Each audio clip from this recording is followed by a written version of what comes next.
बिस्मिल्लाहिर्रहमानिर्रहीम, अस्सलाम वालेकुम। आज हम डिस्कस करते हैं कि एक रिएक्शन को हमने बैलेंस कैसे करना होता है। मुश्किल टॉपिक है मुख्तलिफ स्टूडेंट के लिए, लेकिन आसान बनाते हैं। आइए देखते हैं कि क्या होता है।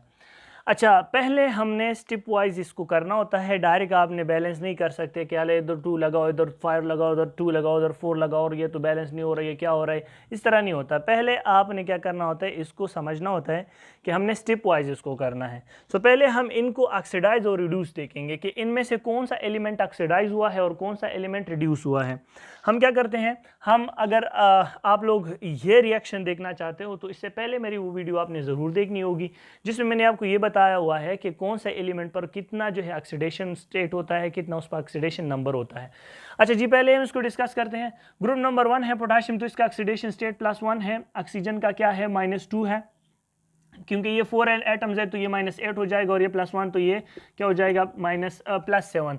मैं ऊपर सारा नहीं लिखता है क्योंकि एक एक एटम का मैं वो लिखता हूँ। तो ये 8 हुआ था माइनस, क्योंकि 4 एटम्स है तो इसलिए 8 है। इसी तरह पोटाशियम का +1 है। ऑक्सीजन का क्या हुआ, 2 एटम्स है तो -4, तो इसलिए मैंने लिखा। तो ये देखो -4 +1, मैं ये 2 सिर्फ एटॉमिक के लिए लिख रहा हूँ, बाकी जितने एटम्स होते हैं उतने उसके साथ मल्टीप्लाई करना होता है। फिर वो मेरी वीडियो देख के आपको समझ आ जाएगी। अच्छा, ये 4 हो गया तो ये +3 हो गया नाइट्रोजन का एटॉमिक नंबर। अच्छा, इसका जो है वो +1 है, क्योंकि 2 एटम्स है तो +2 होगा। अब ये -8 होगा तो इसलिए -8 +2 तो ये हो जाएगा +6। सल्फर के ऊपर +6 आता है। अच्छा, ऑक्सीजन का -8 है, हमने 2 लिखना है क्योंकि 4 -2 तो 4 एटम है। सल्फर का हमने लिखा है कि +6 है, तो मैंगनीज का क्या होगा, -8 और +6 तो इसका हो जाएगा +2। इसी तरह जो है ऑक्सीजन का क्या होगा, -6 होगा और पोटाशियम का जो है वो +1 होगा, तो इसलिए नाइट्रोजन का +5 रह जाएगा। अच्छा, पोटाशियम का जो है वो +1 है, क्योंकि 2 है तो +2 हो जाएगा। सल्फर का +6 है, ऑक्सीजन का -8 है, इधर जो है वो -2 में लिख रहा हूँ। यहाँ पर जो है वो +1 है, यानी 2 एटम है तो +2 है और ये जो है -2 है। तो पहले हमने क्या किया, पहले हमने इसको ये देखा कि कौन से एटम रिड्यूस हुआ है, कौन सा ऑक्सीडाइज हुआ है, उसको पहले हमने जानना है। देखिए, पोटाशियम के हर जगह पे एक ही ऑक्सीडेशन स्टेट है, इसलिए वो ना रिड्यूस हुआ है ना ऑक्सीडाइज हुआ है। मैंगनीज का देखें, यहाँ पे +7 है इन रिएक्टेंट्स में और यहाँ पर क्या है, वो +2 है। तो इसका ये मतलब है कि इन्होंने अपने 5 इलेक्ट्रॉन को गेन किए हैं, तो ये रिड्यूस हो गया है। सो ये क्या हुआ, ये उनमें पूरे रिएक्शन में रिड्यूस हुआ है। ठीक है। अच्छा, यहाँ पर अगर हम नाइट्रोजन फिर जो है पोटाशियम को देखें तो सारे वही हैं। नाइट्रोजन को देख के यहाँ पर +3 है और यहाँ पर क्या है, +5 है, तो ये ऑक्सीडाइज हुआ है, तो इसलिए सिर्फ नाइट्रोजन इसमें ऑक्सीडाइज हुआ है। ठीक है। अच्छा, ये नाइट्रोजन हमारा हो गया ऑक्सीडाइज, बाकी सारे एलिमेंट वही है तो इसलिए हम उनको नहीं लेते हैं। चलो जी, मैंगनीज को ले लिया हमने। मैंगनीज क्या हुआ है, मैंगनीज जो है यहाँ पे +7 है और वहाँ पे +2 है, तो इसका ये मतलब है कि इन्हें 5 इलेक्ट्रॉन को गेन किया है और ये मैंगनीज बन चुका है। ठीक है, राइट। तो ये +2 में इसलिए कन्वर्ट हो गया है फ्रॉम द +7 टू +2। अच्छा, ये हमारा पहला स्टेप हो गया कि ये क्या हुआ है, ये रिड्यूस हुआ है। चलो जी, ये हमारा क्लियर हो गया कि कौन सा एलिमेंट इसमें रिड्यूस हुआ है। पहले फिर हम क्या करते हैं, फिर हम नाइट्रोजन को देखते हैं। नाइट्रोजन, सो नाइट्रोजन को अगर आप देख रहे हैं, नाइट्रोजन यहाँ पर +3 में है और यहाँ पर +5 में है, तो इसका ये मतलब है कि ये ऑक्सीडाइज हुआ है। सो क्या हुआ नाइट्रोजन के साथ, नाइट्रोजन के साथ ये हुआ कि ये +2 था, इन्होंने और 3 इलेक्ट्रॉन को लॉस किया है, तो ये +5 हो गया है, तो इसका मतलब ये है कि ये इनमें ऑक्सीडाइज हुआ है। अब बाकी सारे एलिमेंट्स वही के वही है, राइट। बाकी सारे एलिमेंट वही के वही हैं, तो इसलिए हमने क्या करना है, सिर्फ इनको बैलेंस करना है। अब देखिए, आपने कभी भी आप ये तस्वर नहीं कर सकते हैं कि जो इलेक्ट्रॉन इन्होंने गेन किए हैं, इन्होंने इलेक्ट्रॉन लॉस किए होंगे। देखिए, अगर नाइट्रोजन का हम देखते हैं ना, तो इन्होंने 3 इलेक्ट्रॉन को लॉस किया है, राइट। 3 इलेक्ट्रॉन को लॉस किया है और मैं जरा ये मोबाइल देखता हूँ। ओके, इन्होंने 3 इलेक्ट्रॉन को लॉस किया है और इन्होंने क्या किया है, 5 इलेक्ट्रॉन को गेन किए हैं। तो ऐसा पॉसिबल नहीं है कि इलेक्ट्रॉन कम लॉस हुए हैं पूरे रिएक्शन के अंदर और गेन ज़्यादा हुए हैं। इसलिए हमने ऐसा एक सुटेबल नंबर के साथ इसको मल्टीप्लाई करना है कि हमें गेन और लॉस बराबर हो जाएं। तो देखिए, इनके 5 गेन है और इनके 3 लॉस है, सही है ना। नाइट्रोजन, सॉरी, ये 2 लॉस है, I am really sorry for this. ये 2 लॉस है, तो ये क्योंकि +3 से +5 हो गए हैं। अच्छा, ये 2 इलेक्ट्रॉन इन्होंने लॉस किए हैं, ठीक है। तो हमने इसको एक सूटेबल नंबर के साथ मल्टीप्लाई करना है। देखिए सूटेबल नंबर के साथ क्या मल्टीप्लाई होगा, अगर हम इसको 2 के साथ और इसको 5 के साथ मल्टीप्लाई कर लें तो देखिए बैलेंस हो जाएगा। 2 5 ज़ा 10, तो गेन इलेक्ट्रॉन 10 हो गए, और 2 5 2 ज़ा 10, तो लॉस इलेक्ट्रॉन भी क्या हुए हैं, 10 हो गए हैं।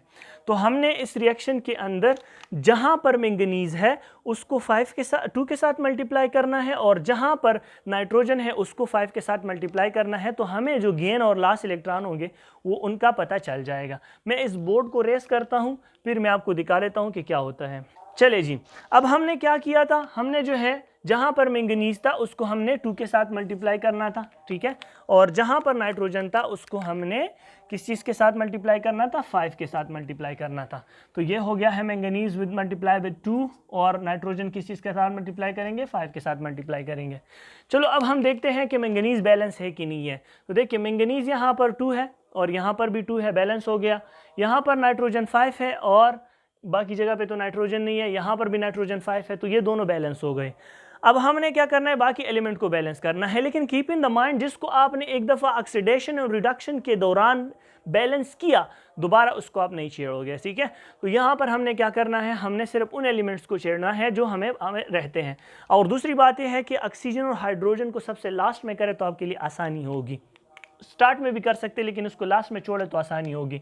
अच्छा, ये देखिए पोटाशियम को देखते हैं। पोटाशियम यहाँ पर 2 है, 5 तो 7 हो गए, इस साइड पर आ जाए 5 और 2 तो ये भी 7 हो गए, ये भी बैलेंस हो गए हैं। अब सल्फर को देखते हैं, तो सल्फर इसमें कितने हैं, सल्फर किधर गए, सल्फर यहाँ पर जो है 1s यानी सिर्फ 1 है, और यहाँ पर भी जो है यहाँ पर 2 है। तो देखिए 2 ये हो गए हैं 2 और यहाँ पर 1 है, तो इसलिए हम इस सल्फर को बैलेंस करने के लिए क्या करना होगा, 2 के साथ मल्टीप्लाई करना होगा।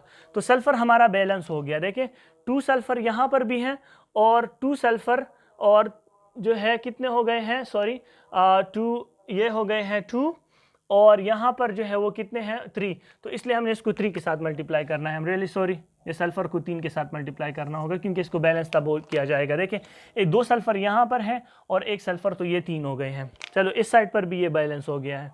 अब हम आते हैं किस चीज़ की तरफ, अब हम आते हैं हाइड्रोजन की तरफ। तो हाइड्रोजन को देखिए यहाँ पर कितने हैं हाइड्रोजन, हाइड्रोजन जो है यहाँ पर 6 हो गए हैं, राइट, बिल्कुल 6, 3 2 ज़ार 6, और इस साइड पर अगर आप देखते हैं तो हाइड्रोजन कितने हैं, वो है 2, ठीक है। तो हाइड्रोजन हमारे पास 2 है तो इसको भी 6 करेंगे, यानी इसको 3 के साथ मल्टीप्लाई किया जाएगा तो ये 6 हो जाएंगे, ठीक है। अब हाइड्रोजन भी हमारा बैलेंस हो गया। अब रेस्ट में आखिर में क्या रहता है, ऑक्सीजन। देखिए सिंपल सी बात है, ऑक्सीजन को देखिए यहाँ पे 2 × 4 तो कितने हो गए हैं 8, और 5 × 2 ये हो गए हैं 10, सो 10 और 8 18, और 3 × 4 तो ये 12 हो गए हैं। तो 12 और 18 ये हमारे पास हो गए हैं 30। यहाँ पर आ जाइए 2 और 4 मल्टीप्लाई करें तो ये क्या बन जाते हैं, ये बन जाते हैं 8, और 8 और इसको मल्टीप्लाई करें तो ये हो गए हैं 15, क्योंकि 5 3 ज़ार 15, 15 और 8 ये बन जाते हैं 23, और यहाँ पर देखिए 4, 23 और 4 तो ये हो गए हैं 27, और फिर 3 जो है ओ के साथ मल्टीप्लाई करें तो ये हो जाएगा 3, तो 27 और 3 ये 30। तो ये हमारे पास हो गए हैं balance of a chemical reaction. कैसे हमने बैलेंस करना होता है आज आप लोगों ने सीख लिया। ये स्टेप वाइज आप करते जाएंगे। आप अगर आपने प्रोसेस को लिखना चाहते हैं तो बिल्कुल आप लिख सकते हैं, यानी अगर आप स्टेप वाइज इसको लिखना चाहते हैं तो ये क्या होगा, पहले आपने क्या किया, to find reduction in oxidation, reduction and oxidation. मेरी इंग्लिश को बस आप, मैं खैर इसके जो नोट्स बनाने होते हैं वो मैं आपको आखिर में दिखा देता हूँ वीडियो के एंड में, इसलिए लिखने पे टाइम लगता है, आपकी वीडियो जो है वो लेंथी हो जाएगी, तो इसलिए मैं आपको आखिर में लिखता हूँ कि ये आपने वहाँ पर लिखना होता है। तो ये हमारे पास स्टेप वाइज थे। अगर मैं आपको ज़ुबानी बता देता हूँ तो बहुत आसान है। पहले आपने क्या करना होता है, रिडक्शन इन ऑक्सीडेशन को फाइंड करना होता है, कौन सा एलिमेंट रिड्यूस हुआ है, कौन सा ऑक्सीडाइज हुआ है। फिर आपने क्या करना होता है, उसी को एक सूटेबल नंबर से, यानी लॉस ऑफ गेन इलेक्ट्रॉन को आपने फाइंड करना होता है, तो एक सूटेबल नंबर के साथ मल्टीप्लाई करना होता है। फिर क्या करना होता है, फिर आपने balancing of the remaining thing करनी होती है, लेकिन ऑक्सीजन और हाइड्रोजन को लास्ट में करना होता है।